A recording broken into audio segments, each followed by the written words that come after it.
Welcome to Unanchored Sports. I'm Bob Lobel, one of your co-hosts, along with my great friend and co-host Mike Lynch. We have a special show today, not to mention the opening, which you just heard as the opening. But Mike is here in his Harvard Crimson outfit, uh, and it's really kind of stunning. But this is a special weekend for Mike. We're going to start the show off to talk about the special weekend, but we got other things we're going to throw in there. But it's really kind of a very unique situation because 50 years ago tomorrow, Lynchy kicked a field goal to defeat Yale, to give Harvard its undefeated season 50 years ago tomorrow, which is a fairly significant moment in anybody's career, any school's career. But he was front and center. And I thought we at least should start off this show by celebrating that moment and giving my friend his due and his opportunity to talk about that day and what it was like in that situation. And what all, and maybe it was a 25-yard kick, maybe it was a 27-yard kick. What 26. difference? 26. 26. Okay, well, it doesn't matter. The It point is, does. it went through. No, so I think you kind of got to go through this, Mike, and tell us what it means on this kind of reunion to have a 50-year anniversary of what turned out to be, I'm sure, one of the greatest athletic moments in your life. Am I supposed to respond or are we going to play it? No, we're gonna respond. Follow along with the show. We'll play it, and then I'll call for the play. You just tell me what it was like for you. Well, it was it was a memorable day. There's no doubt about it. The day before the game, Friday, it poured. I mean, it poured. It's so hard. Nobody could practice in the Yale Bowl, so they sent us into this field house, which had a very low ceiling. So we couldn't practice punts, kickoffs, extra points, or field goals, which was kind of annoying because we all had a ritual and we're very superstitious. So we went back to our hotel, the Yale Motor Inn in Wallingford, Connecticut, and Joe Resick always showed a film of our opponent the night before the game, and he showed the Yale Dartmouth game, which ended in a field goal by Yale with Yale winning. And when it was over, they shut the projector off. He put the lights on. He said, "Let's hope it doesn't come down to this tomorrow." And I was going, "Bullshit! I hope it does come down to this tomorrow. I want to be front and center. I want this to come down." And then they served us milk and cookies, and we went to bed. And I woke up about 6 in the morning. I couldn't sleep. My roommate was John Judge. She was number 15. I was number 16. And I was walking to the men's room. I stubbed my right toe on the bed frame. And you know how that feels, especially when it's like wind chill about 10 below zero outside. And so I said, "Oh my God, I broke my toe. Oh my God, I broke my toe. I can't kick today. I can't play today." And so we had team breakfast at the hotel, got on the bus, went to the Yale Bowl, and I couldn't believe how many people there were, hours before the game, just walking around outside the Yale Bowl. And the Yale Bowl, if you've ever been there, it's 2/3 of it is underground, so you only see the top third of it when you walk in. And there were at the Yale Bowl, there was almost 67,000 people there that day. It was the biggest crowd in the East because Meadowlands hadn't been built yet, and Penn State hadn't enlarged their stadium. So 67,000 was the biggest crowd in the East. And you can take it from there, Bob. Well, first of all, I want to mention that Unanchored Sports is brought to you by Cold Springs RV in Ware, New Hampshire. And Where? Ware, New Hampshire, and a great friend at George Gray, Lexington Toyota, where the first shots were fired in Lexington, by the way. So, actually, who was the quarterback that was the Yale quarterback that day? Do you remember? Yeah, it was Stone Phillips of Oh, 2020 and Dateline NBC. And he was number 16. I was number 16. And their wide receiver was a guy who made a name for himself in the NFL as a defensive back, Gary Fensick. yeah, Played for the sure. Chicago Bears against the Patriots in that Super Bowl in January of 1986. He came from the Uh, side, North Shore too, right? no, he's a Midwestern guy. Oh, Uh, good. yeah, yeah. So I saw him that year, the fall of 1985. The Patriots played the Bears in Chicago. And one of my teammates at Harvard, Danny Jiggets, was on the Bears, and Fensick was on the Bears. So I walked into the Bears locker room after the game, and I said, "Hey, Gary, I don't know if you remember me." He goes, "I know who you are. You're Mike Lynch. And you kicked that goddamn field goal, which went about 27 yards and 6 inches and just dropped over the goalpost like a pitching wedge." He says, "I've been having nightmares about that kick and about you since 1975." We had a good laugh, and we joked and laughed, and then they went on to come back and play us in January in New Orleans with the Super Bowl Shuffle, and but it was a lot of fun connecting with them. Was that kick exact? Was that an apt description of that kick? I mean, did you nail it? Did you did Um, you did you nail it? Or did you not nail it? well, I Wait, did what we let's attempt. let the video show the.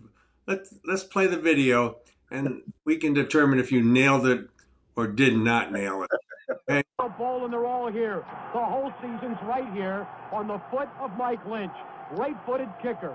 Snap from center, good. Ball down, kick up. It is good. It's good. Mike Lynch hits a 26-yard field goal. Mike Lynch. Harvard takes a 10-7 lead, and maybe the Ivy League title is going to ride back to Cambridge this afternoon. But, Steve, there are... Wow, does that bring chills? Yeah, it does. Every year, right around this time, you get the Thursday and Friday and you say to yourself, of all the hundreds and probably thousands of people that stepped onto that field over the years, and that, by the way, that game was the 100th year of Harvard football. 1875 was the first game, and we played in 1975. And to think that you played a particular role in that rivalry gives you goosebumps. It really does. See the video again because I want to see. I want you to pay close attention to the kick and the extension of your leg. Go ahead, talk to Mike. But let it go after the sound stops. Let it go because there's a slow motion replay. So let that play through that if we have it. I want to take a look at the kick, the extension leg. Well, it looked kind of bizarre. Okay. Look at the two people rushing in while you're doing that too. Okay. Okay. So and they're all here. The whole season's right here on the foot of Mike Lynch. Right-footed kicker. Snap from center, good. Ball down, kick up. It is good. It's good. Mike Lynch hits a 26-yard field goal. Mike Lynch. Harvard takes a 10-7 lead, and maybe the Ivy League title is going to ride back to Cambridge this afternoon. But, Steve, there are... Okay, that might not have the slow motion after. It's okay. You get the picture. We've shown it enough times. No, there was a good rush on that kick, and then hard to believe a 26-yard kick. It was like an extra point. Well, as one of my teammates, Bill, said, don't let anybody kid you, Mike. That would have been good from 27. But what happened was, I had this ritual where I was the backup quarterback, so I kept my helmet on a table, and in those days you could use a tiny little tee. It was about a half an inch, just in case you were in a divot or something. And I had a ritual. I always went over and grabbed my helmet and the tee, and I ran out in the field. Well, some overzealous young manager, it wasn't the manager that you know, Bob, was doing the right thing. He came over and handed me the helmet and the thing. And I said, "You can't do that. You put it back on the table. Put it down." And I'm going, it's like something, you're a golfer. You know all the superstitions golfers have. So on the radio broadcast, you can hear Steve Fredericks going, "And the field goal team's out there. Where's Lynch? Where's Mike Lynch?" Well, that's what I was doing. So I come out in the field, and Yale calls a timeout, obviously to ice us. And the holder, Tim Davenport from Miami, he was another quarterback, and he and I were over to the side. And Joe Antonellis, who was from Watertown, played at Watertown High in Victory Field, he comes over, and he's the snapper. He says, "Mike, if I snap it too high, if I snap it on the ground, just wait till Tim gets it on the ground." I said, "Thanks for the vote of confidence, Joe. Get your ass back in the huddle and just do what you've been doing for the last 2 years. Just snap it perfectly." And then I noticed that Yale brought in two defensive backs to rush from the outside. And so I said to Timmy Davenport, I said, "We're never going to get a roughing the kicker call here in New Haven." And then Timmy says, Mike, just get it up in the air as fast as you can. And don't worry about it. Don't try to kick it 60 yards or just get it up and get it over the goalpost. And that's what we did. It's pretty cool. I don't. I think this is an obvious question, obvious answer. Can't imagine you have a greater sports moment in your life than that. Well, we did the same thing when I was in high school. We had the state championship and a 3-year, 27-game undefeated streak on the line, and we were losing to Marblehead 15-14, and I kicked one to win the game 15-14, and that was pretty big. It looked like there were 70,000 people there, but this was big. As you can see in the sideline, the jubilation of all the guys, everybody on the field, everybody in the sideline, and it wasn't a Mike Lynch moment. It was a Harvard football moment. And, I mean, you saw that pass. That was a fourth and 12 that Jimmy Kawaki completed to Bob McDermott down around the inside the 30-yard line. He doesn't make that pass. There's no field goal. It's a 7-7 game because there's no overtime in those days. Right. So Kawaki completes that pass to Bobby McDermott, and then we keep the ball on the ground. And one of the problems was Tommy Wynn kept running a sweep to the outside. He wasn't running the ball down the middle of the field, so the ball was on the right hash mark at the time.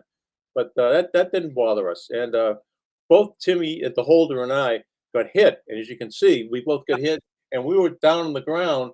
And I couldn't tell if I was facing the Yale crowd or the Harvard crowd, but there was a lot of cheering going on. So one half of the stadium was pretty happy, and thankfully, I saw like guys in white uniforms celebrating, and we get up and all hell broke loose. Well, that was 50 years ago tomorrow, which would be Saturday. To November 22nd, the same date. Imagine that, the same date. It was funny. There were 70,000 people there, and I knew my mom and dad were at the game, but I didn't know where they were sitting. They're somewhere up in the Harvard, and somehow, I ran off the field, and I looked up and I spotted my dad, and I could just see him. I could just see the look on his face, and that meant so much to me to have him. My mom, as she did a number of times, my mom was down below at a concession stand because she couldn't watch. And so she just had her ears blocked. And she said to the guy that was selling popcorn or something, whatever, he says, "Did he make it?" The guy goes, "Who's he?" He goes, "My son. He's the Harvard kicker." He goes, "Yeah, he made it." And my mother ran back up into the stands with my dad and joined the celebration. But that was one of those special moments that you can't duplicate. There's just so many things happen, that day. And I missed a field goal at the end of the first half. We were losing 7-0, and I said to our trainer Dickie Emerson, "Give me another shot when it's 7-7." And I was lucky enough. I mean, that game could have been 24-7, and Mike Lynch's name never would have been remembered. I just happened to be put in a position to help our team and to have a great moment that all of us are still talking about that day. Of course, everybody dumps all over me. The field goal traveled about 27 yards, but it doesn't matter, right? All it has to do is get over the sticks. Doesn't matter. How bad did you miss the field goal in the first half? The radio broadcast said it was short. It was a 42-yarder. But I know what I was nervous about. So we come out in the second half down 7-0, and Tommy Wynn scored from Framingham, scored a touchdown, and I was wetting my pants on the extra point because imagine missing an extra point and losing 7-6. I was wetting my pants, and I kicked it through, and I went, phew. That field goal was nothing in terms of nerves compared to that extra point. The extra point to me was I was really worried that I was going to miss it, and I was really going to be the goat for not a Tom Brady goat, a goat, different kind of goat. No, I got you. I understand. Yeah, That's pretty amazing. It was 50 years ago. Just think yeah, about it. Now, also, kind of an anniversary, it was 43 years ago today, was the MIT balloon yeah. at Harvard. And I always go back to the psychological aspects of why MIT did that. Why MIT constructed that whole thing. Well, we had the video of that balloon, which is one of the great moments Yeah. on video in Boston sports. But I want to get your take on on this because we never really talked about it other than the genius that went into this. So they could play the MIT balloon 43 years ago today. Balloon with MIT written all over it popped out of the turf at the 46-yard line and grew and grew and grew. First Saturday, and the fun was just beginning. So were the questions. The questions of why, who, and how. All answered here tonight at Delta Kappa Epsilon at MIT. The first attempt at a Harvard-Yale game hack was made by the Delta Kappa Epsilon fraternity exactly 34 years ago Saturday. The machine was built by alumni over the past several years. And so it all came out. The questions answered. A Freon-driven hydraulic press and a vacuum cleaner motor were used to inflate the balloon. The machine was implanted, and 8 trips to the field were made between the hours of 1:30 and 5 a.m. Security patterns were established every evening. Wire was laid in during 2 to 3 weeks. The machine was laid in Tuesday, November 16th, the week of the game. Power was drawn from an isolated stadium circuit which controlled only the field irrigation system. Safety was ensured for all people involved at all times. But how do we know it was you? I mean, why wasn't it Phi Gamma Delta or somebody like that? Because nobody else has this information except for us, now you. Okay, we believe. Delta Kappa Epsilon of MIT built, plotted, buried, and triggered the balloon hard on Saturday. You know, I was doing that game on the radio. And so I think I was either working with Ned Martin or Brian Larry. And we saw this thing, you know, the turf, like it literally like you know, and the Ten Commandments, that the seas part, well, you know, the grass parted and something came up. So we thought it was like a little, you know, tiny, like the size of a ping pong paddle. And it kept growing and growing and growing. And I said, how big is this thing? Could this be a balloon that somebody's going to jump in and fly away, you know, like a hot air balloon? And it was ingenious. And looking at all those diagrams there, it had to be an MIT person. That's because it's too complicated and too smart for any other institution, Kent State and Harvard included, to figure out. It had to be an MIT guy. So this was 43 years ago, and he said it was before that. It was like 34 years ago. They've been trying to do this. Yeah. So this is like almost 100 years ago. They've been trying to plot this thing, but no, it is amazing. Okay, so for this almost 100 years, MIT is trying to pick apart the Harvard-Yale game. Right? Was it just an act of jealousy on their part? Was this? Yeah. Well, it's just like to remind everybody that Harvard and Yale are not the two most prestigious institutions in the world that MIT is. Now, MIT has had an intramural, maybe a club football team, so they couldn't compete with us on the athletic field. But they're reminding everybody that we were no competition to them on the intellectual and academic field. And they were right. And they have been doing pranks like this forever. But this was one of the most clever because you had 42,000 people there at the Harvard-Yale game, and everybody's watching. And to see this thing unfold and have the balloon keep inflating and inflating and inflating, you know, I know that a couple of the Harvard guys were curious. They were over there, and after a while, somebody said, "Hey, get away from that thing. You know, what if it has like some dust inside of it that's going to put everybody to sleep, like the Wizard of Oz and the poppy fields or something like that." So the Harvard guys got away from it, and it was right in front of the Harvard bench. The amazing thing was they came over here 2 or 3 nights and went into the stadium, and nobody saw them. Amazing. Nobody. Amazing. I'm wondering what would have happened if that happened before we attempted our field goal. Would we have been so discombobulated that we may have missed that snap, kicked it 25 yards instead of 26 yards? You know, what would have happened to our game if that happened then? I don't know, Mike. I'm going to do this Campers Cold Springs commercial here, and I got a couple questions for you too. Okay. That was good stuff. That was good stuff. Yeah, we'll take that field goal again because I want to show you you tell me if it was roughing the kicker or not. Okay, I'll put it up right now. Let's All do right. the field goal. Let's look at the field goal one more time and look at Mike's glory Tell me if moment. it's roughing the kicker. The ball and they're all here. The whole season's right here on the foot of Mike Lynch. Right-footed kicker. Snap from center, good. Ball down, kick up. It is good. It's good. Mike Lynch hits a 26-yard field goal. Mike Lynch.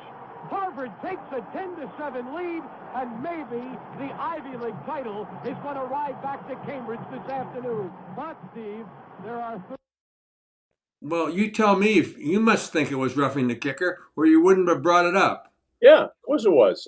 But as the holder, Timmy Davenport and I discussed while we were during the timeout, he looks at me and he says, "You know, we're not getting a roughing the kicker down here on the road in New Haven."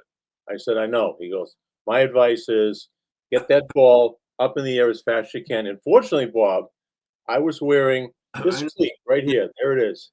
That's the cleat. Look now. Look at the back of this thing. See, you can see some of the grass from the Yale Bowl. See that? So that ball. What happens? One of the advantages of being a straight-on kicker is that you get elevation immediately. When you kick the ball, it goes right up in the air, as opposed to the soccer style, which more along the ground. I mean, they can kick the ball, obviously, as we know, 70 yards. Disadvantage of straight on kicker is it goes about 10 yards. Who's that? Disadvantage, it goes about 10 yards. 26 yards. 26 yards. Well, that's a good one. 26 yards. Yeah. I did kick a 48-yarder one time. Well, you and Tom Dempsey, right? Yeah, but that's the shoe. And Dick Johnson of the Sports Museum gave me this. It was in the Sports Museum. I don't know why, but it was kind of cool, isn't it? Very cool. Old thing that was in the Sports Museum, and he mailed it to me earlier this year. I thought it was kind of cool, so I might put it up, behind you. I got a good spot for it, Bob. Up behind, right above your head, up there. Would you like it? I would love it. I'd put it up there in a second. You wouldn't trust me with it. And this thing weighs about 4 pounds, by the way. Well, you can keep that. I don't have a place for that. It's in a drawer with Upton's book, President the Creation. We got some books by Lee Montville. Remember, he was on the show recently, and Yes, I do. so when the show was over, I just sort of leave him there. My family's been trying to throw this thing away for years, but there it is. Look at a old spot belt. It's got metal cleats on the bottom of it, and some grass. Your family can't throw it away. No, they won't throw it away. Well, They don't know what it is, But I don't think anybody. I bet anybody in our audience that's under the age of 50 has no idea what this is. But that's a square toe. So you gotta the point is when you make contact with the ball, you get a good clean contact point, and the ball elevates immediately. And Thank you, Lou Groza. Thank you very much. Lou Groza, you're right. Yeah, my hero was straight on was George Blanda. That's why I wore number 16. Because Blanda was a quarterback and a field goal kicker, and I like that. Good. Well, this is good information. Far more than I ever needed to know. But this is all right. I'm going to launch into Cold Springs for a moment. Go ahead, do it. I think some interesting questions for you. I just want you to know that I prepared a little bit for the show. So you always do, Bob. I know that. Not always, but are you ready to see what's new in 2026? For all camping materials, Cold Springs RV has next year's models, and they are arriving daily. So check out the latest in pop-ups and travel trailers and fifth wheelers and motorhomes. Tell them Lobel and the amazing Mike Lynch, 50-year anniversary baby, 1975, 10 to 7 score? 10-7. We win, 10 to 7. That's all you need to know. Cold Springs RV, the doors are always open, and you can freely browse. If you want to see the latest in camping, get to Cold Springs RV, destination for all things camping. And this is the time to take your camper in to get it refurbished for $100 all winter long. It's a great place to keep it stored and keep your camping dreams alive for the upcoming spring. Question. Most famous person you've ever met. Number one, and the most famous person you'd like to meet. Number two. I was fortunate enough to meet one, two, three, four presidents: President Reagan, uh, President Bush, and President Biden. Um, and I was pretty nervous every time. One time I was emceeing the We Met Caddy Scholarship Dinner, and President Bush 41 was there, and I was sat right next to him, and I was kind of nervous. I said, "Geez," I said, "what if something crazy happens? I'm sitting right next to the guy, and maybe I should move over a little bit." But I was pretty nervous. That I would have to say, meeting a United States president is pretty famous. Um, One that I would like to have met. Anybody that grew up, in Massachusetts, loved JFK. No matter all his warts and everything else, JFK would be somebody I would have liked to have met, and just talk to him about the family, talk to him about PT 109, talk to him about running for president, and talk to him. What was he thinking about that day in Dallas just before it happened? And that happened to be, by the way, November 22nd, same day as the Harvard deal this year, same year as we won it in '75, and the day that President Kennedy got assassinated. And we didn't that was not lost on us that day, Bob. When we were down in New Haven, but that was the 12th anniversary of the assassination of JFK. That's pretty remarkable. Yeah, yeah, yeah. A lot going on. Really, So great. It's really good to know. yeah, um, yeah. It was. This I don't think about it that much, but when it gets to be, Wednesday, Thursday, Friday, Saturday, you say, yeah, geez, it was pretty cool to be part of that. And even if I just stood on the sidelines, I still would have thought it was a cool thing to be part of the Harvard Yale game. And that thing, the game, is probably a little obnoxious to call it the game. No, We I think it's a lot. I think it's very obnoxious, but it probably is. no, it's your thing. If it's not your thing, then it's obnoxious. But if it's your thing, it's not obnoxious. Get it? It's all right. Yeah. There's enough love to go around. And We had sure, some great guys on the. We had Bob Peabody was on our team. His dad was Chubb Peabody, was the governor of Massachusetts at one time. And do we have a picture of our student manager, Keelan? I'm not really sure. I thought I might have sent it to. I might not. But our student manager of the team is a guy who achieved a fair amount of success. Um, Maybe not. I thought I sent it, but um, he came. We had a reunion 3 weeks ago because we knew the Yale game was away, so we wanted to have it at a home game. So it was a Dartmouth game, and our student manager was there. There he is with the white hat on. How many people recognize that face right there? He's got his arm on my shoulder. That's our student manager, the one and only Steve Ballmer, who wound up being the CEO of Microsoft and now owns the LA Clippers and the Intuit Dome. And he made the trip all the way back. He said he wanted to see everybody, and I bought him a tie clasp at the Harvard Coop on Monday after the Harvard Yale game, because all the work he did for us, cleaning towels and socks and jock straps and uniforms, and it cost me $4.99. And I asked him if he remembered. He said, "Yeah, yeah." I said, "Do you think you could give me a call like in 1983 and say, hey, Lynchy, you might want to buy 100 shares of this stock called Microsoft? I think it might be going places." And so we joked and laughed about that. His roommate, by the way, quit school during that season that we won the Ivy title, was none other than, guess who his roommate was? well, I don't know. I have the hot. Could Larry Bill Summers? Gates. Bill Gates. Oh, Bill Gates. Well, you know what? That was a pretty good class, Not bad, huh? huh? Not bad, huh? No, we do. We do. Um, yeah. This, I want to ask you. We got to talk a little bit about the Patriots here because we're a short time. We really need to talk about where we're at here because you and I thought they were going to win 8 games, and now they're top of the AFC East. And who knows? I mean, this is a team that definitely does not beat themselves. We don't know how good they are. We don't know how good anybody is anymore. They don't fall into trap games. They don't. They're different. They're a different breed of. They're not a great team, but how many great teams are there? Start with the head coach. Great, he's doing a great job. Great You job. can't overlook Josh McDaniels. Great job. You can't, and what he's done for, and the quarterback, what he's done for them, and the defense. You know, any sport you play, even just take a round of golf. You know, let's say you par the first hole, you par the second hole, you have the third hole. You say, hey, geez, all of a sudden I'm 2 up after 3 holes.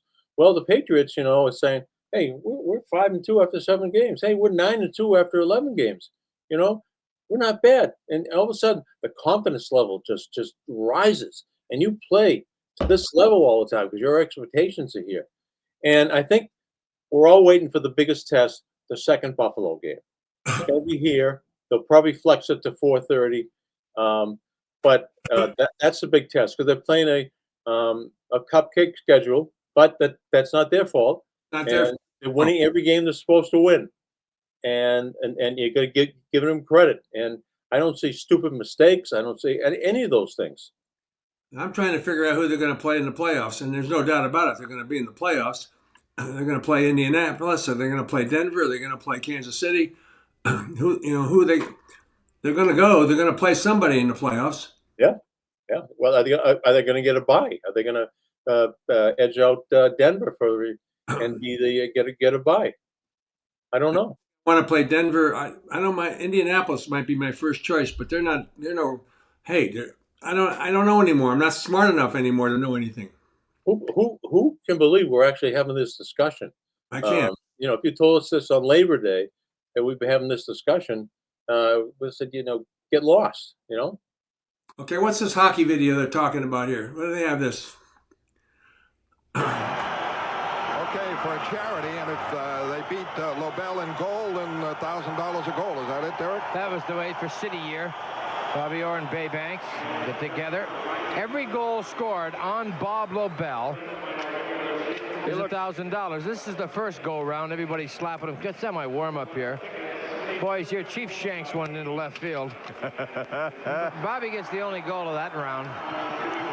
Had some fun. Bob Lobel, good sport, great guy. Oh, look at the mask. He stole one. Yeah, he got the mask off Jerry Cheevers, and there the resemblance ends. Yeah, you look like Swiss cheesy. Gary O'Reilly showing a little fancy work here. Up. Ooh, Taz. Bobby went for that one. Taz. Here's Chief coming in with just your basic straight shot off the post. Wrap around. Well, he's taking it easy on his friend here, and he misses it going across. A fan. That one flipped up on edge, right? Geez, you never let him get off his knees. Nailed him a quick one. But it was good fun, and every goal scored. What's Bob doing? Well, he's just kind of, this is for the last one up. You know, Bob, you had trouble standing on your feet. No. But you were pretty brave. And now you know what every other goalie felt like when number 4 was coming down the ice with the puck. You must have been, I would say, your left thigh might have been a little damp, right? I was just trying to survive. I had no idea what I was doing out there. Actually, I went over to Boston College like 4 times with Reggie Lemelin. He tried to coach me. Obviously, it didn't take. Well, either you're uncoachable or but I thought it was pretty good. All I'm saying is, I'm glad that you were not holding or kicking the ball at Yale that day after watching that goalie performance right now. Well, that was kind of you. Thanks. Okay, George Gray. Why don't you do what George Gray spot and we'll get out of here. Okay, great. All right. Hey, if you're thinking about a new vehicle, go where Lobel and Lynch go. Go see our good friend George Gray at George Gray's Lexington Toyota. We've been customers for years because we know that George Gray will treat you right. I was over there for an oil change and a tire rotation last week, by the way. And Big Mike took good care of me, so go see Big Mike. They're family-owned and operated dealership that we trust and you can trust as well. Go see the great George Gray, the big wheel we call him, at Lexington Toyota, 409 Mass Ave in Lexington. By the way, if you haven't seen, when the first shots were fired at Lexington Green, if you you haven't started watching The American Revolution with Ken Burns, I have. you're missing it. It's the greatest thing. I have. And George Gray was there 250 years ago. I think you're right. No, I think he was. He was part of the militia. Part of the militia. As a matter of fact, Ken Burns would have been the guy that I would have wanted to interview more than anybody else. I don't know. I stuck with the Harvard theme. No, and you should. Why shouldn't you? Well, thanks for making a semi-old guy smile for a half hour. I really appreciate it. Sure, that's a great it's a great thing, and I'm glad we're able to celebrate it. Yeah, I'm too. It was awesome. Thank you, George. George Gray. Thank you, Jim Berg. Thank you, Keelan. And thank you, Cold Springs RV. And thank you, Bob Lobel. Appreciate it. All right, Lynchy, why don't you wrap up the show and get back in the saddle? All right, I'm going to head out to one of my grandkids' Thanksgiving recitals or plays or something like that. So for all of us here. YouTube, don't forget YouTube. Oh, yeah. I'm going to get to that, Bob. See, first I say, make sure you follow us on unanchoredboston.com. And you can always follow us on YouTube. Don't miss us on YouTube. See you next week, everybody. Don't forget the NBA Cup. That's hanging in the balance. Bye-bye. Bye.